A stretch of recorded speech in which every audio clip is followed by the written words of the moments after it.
Avec WordPress, à chaque fois que vous ajoutez un média sur votre blog, qu'il s'agisse d'un ajout dans un article ou encore un ajout d'image comme en tête de blog, celui-ci est enregistré automatiquement dans votre bibliothèque de médias sur votre tableau de bord WordPress.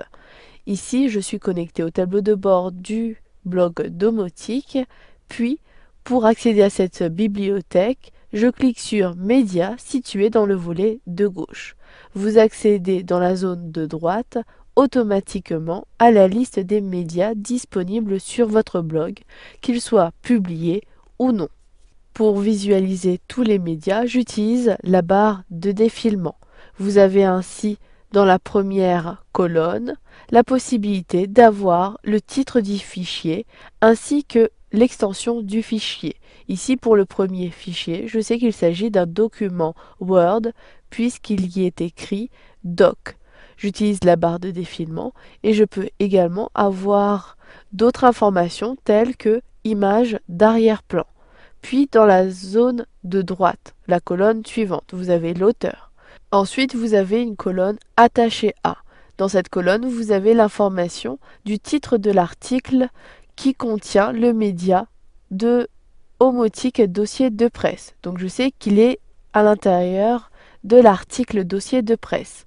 J'ai également la date de publication. Puis vous avez à droite également la date.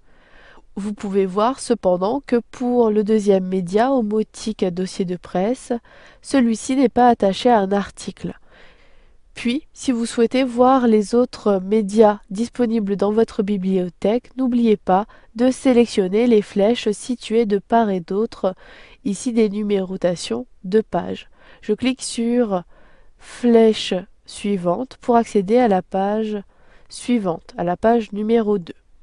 Ensuite, vous pouvez filtrer l'affichage de ces médias. J'utilise la barre de défilement pour accéder au haut de la liste. Vous pouvez sélectionner ici les filtres images ou encore le filtre non attaché.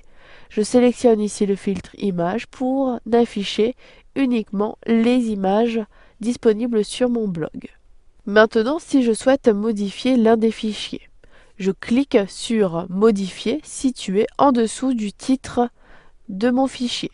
J'accède comme cela à la fiche détaillée de ce média. Vous pouvez compléter les informations disponibles, notamment du titre, du texte alternatif, donc il s'agit ici du texte affiché lorsque l'image ne s'affiche pas correctement sur le navigateur de vos lecteurs. Cela permet d'avoir tout de même une information sur le contenu de cette image. Vous pouvez ajouter une légende pour donner plus d'informations au lecteur ou encore ajouter une description.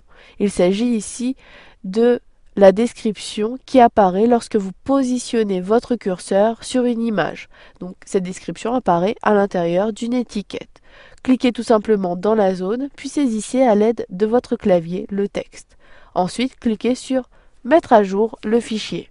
Une fois que vous avez procédé à la modification des fiches. Vous avez complété toutes vos fiches, cependant certaines ne sont pas utiles. Vous pouvez très bien gérer la liste des médias disponibles sur votre bibliothèque. Je souhaite supprimer des éléments, notamment des éléments qui ne sont pas attachés à des articles.